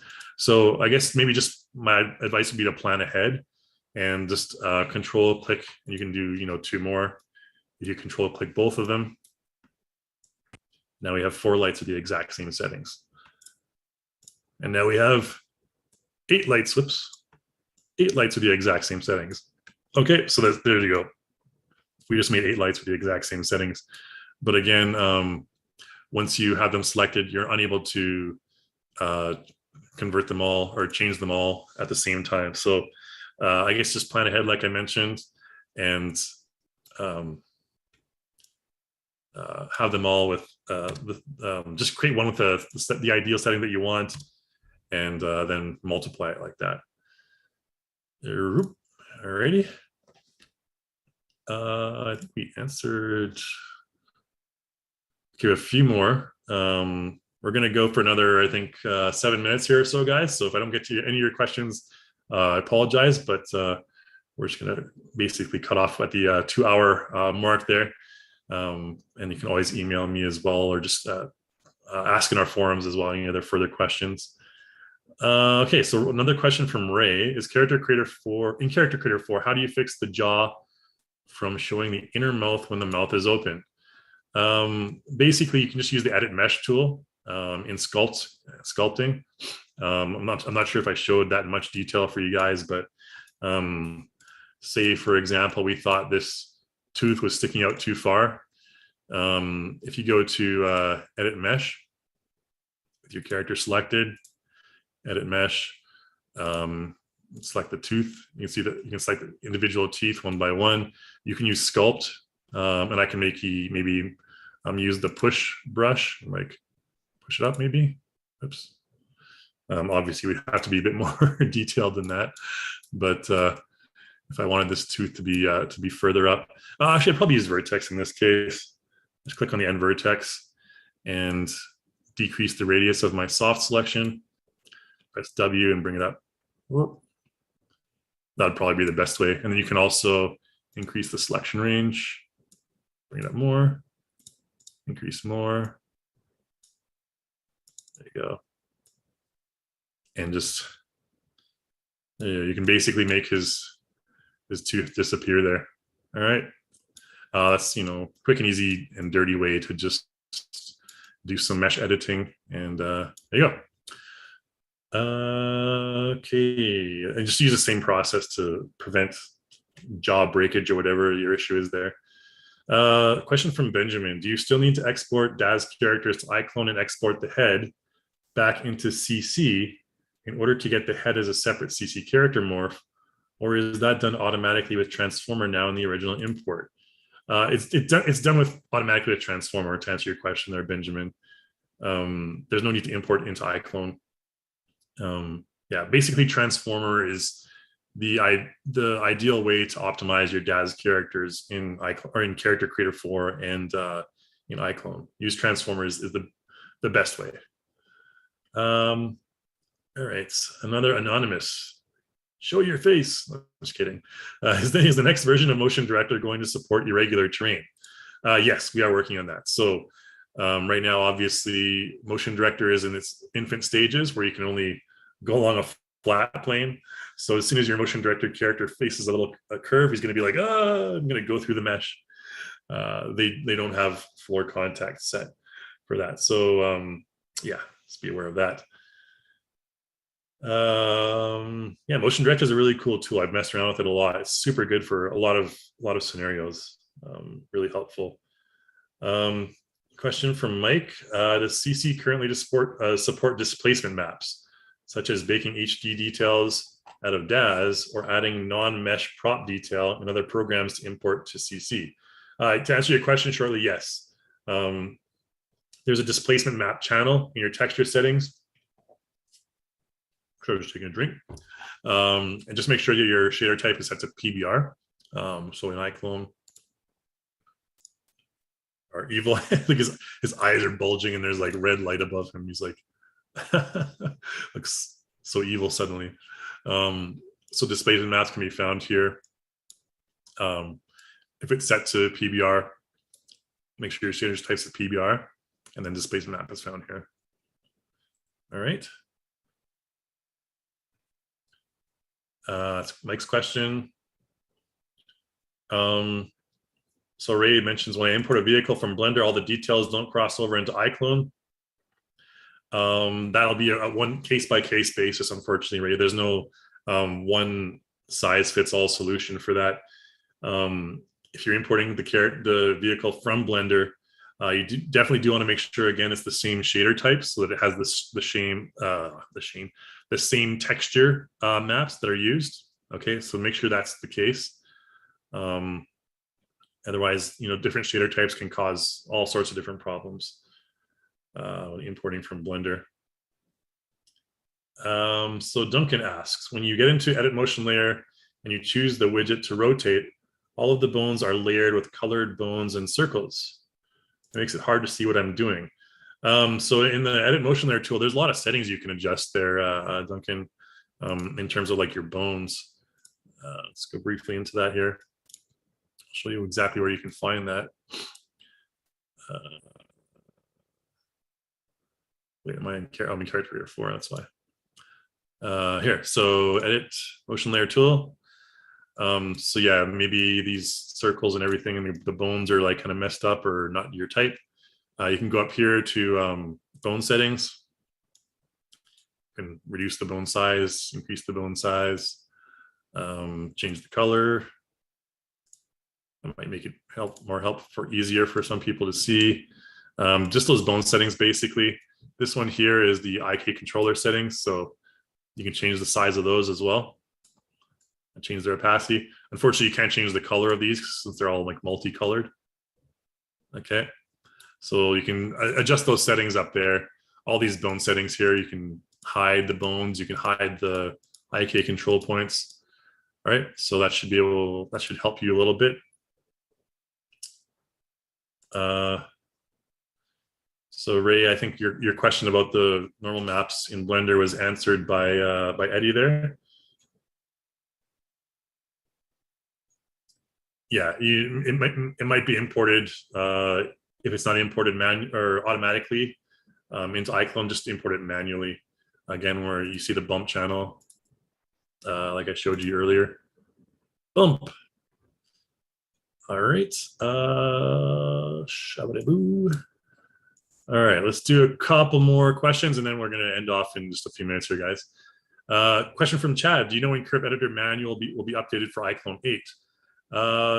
Curve Editor, the Curve Editor Manual, like the reading material, I think that is going to be very soon. I'm surprised it's not updated already, but very soon, hopefully, because that's a fairly important thing to update.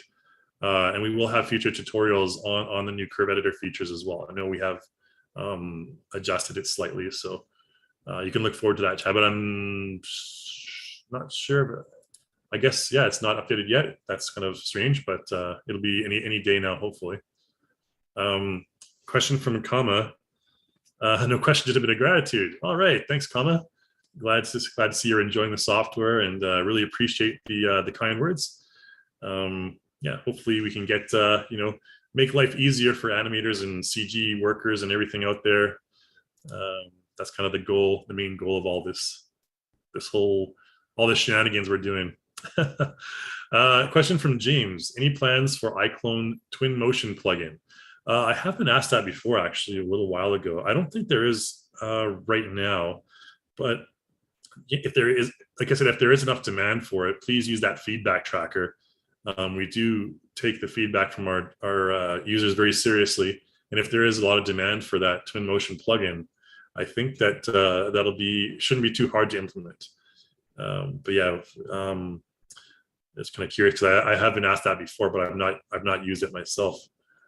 Right, so it's kind of a non-answer for you there, James. Sorry about that, but yeah, I think, like I said, the more demand, the more likely we are to implement it. Question from Steven. On a side note suggestion, it would be nice if there was a version of Aculips that would convert to sign language hand movements. Man, you know what? You could probably do that with a Python plugin in some way. That would take a lot of work, but if you are familiar with Python, I think there's definitely a way that you can convert the Aculips data into gestures. It would be a huge gesture library. But the gesture library I showed earlier was like what, nine gestures. Obviously, for sign language, that would be hundreds. But that would be like feasible with a Python plugin. Don't look at me, but there's a lot of people who are really good with Python out there. That there's a challenge for you guys. I know that we do have lots of schools, especially schools for blind and deaf, that are using our software as well. So that would be kind of a really cool thing for them. Okay, a couple more questions, and then we're going to hand off. Kurt, I do paint my own weight maps. There's no option to convert a custom mesh to a claw on a HumanIK with multiple arms, legs. If a custom mesh can't become clothing for a HumanIK characterized character, yeah, if it's like the characterized character is the main thing there.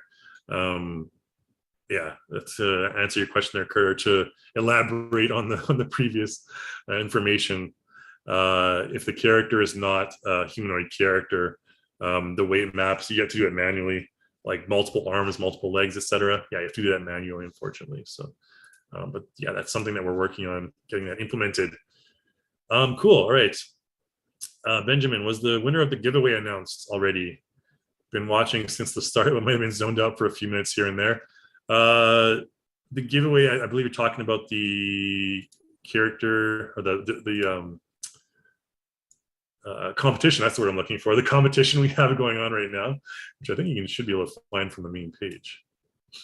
There's information on that. Animation at Work, this one here. It's for Cartoon Animator, just so you guys are aware. This is a 2D software. But yeah, there is some awards and prizes going on. I don't think it has been announced because it's still going for the rest of this month. So yeah, it's going May, August 2022. It should be announced early next month. And we'll be kind of looking at all the stuff. Here you go. Submission open to August 8th. Oh, okay. So we still got a week left. And August 23rd is the announcement. All right. There you go. Coolio. All right. I think we're pretty much all done for the questions. I wanted to, sincerely thank everyone here for being with me today and going through the pipelines. Hopefully you learned a lot and how to kind of make your workflow a little bit easier. Hopefully these tools are really helpful in your specific workflow, saving you time and everything. Yeah, again, don't be afraid to fill out the feedback form that we're going to send out. Again, you get that 10% discount from the content store, and we also have that feedback tracker that I mentioned earlier for wishful features and tutorial topics you want to learn about, webinar topics you want to learn about. Highly encourage you to use that as well, and also check out our forums. We have tons of people with tons of time on their hands that are more than happy to help answer any questions that you guys might have regarding any sort of things you come across. Okay, 2 hours of talk and I'm a little bit dazed here. So anyways, thanks everyone again for being with us here today. Really appreciate you, and we have a couple other webinars coming up later this month, and I encourage you to check those out as well. And I believe I will just say adios to everyone. See you later, and thanks for being with us, and good evening from Calgary, Canada. Thanks, guys.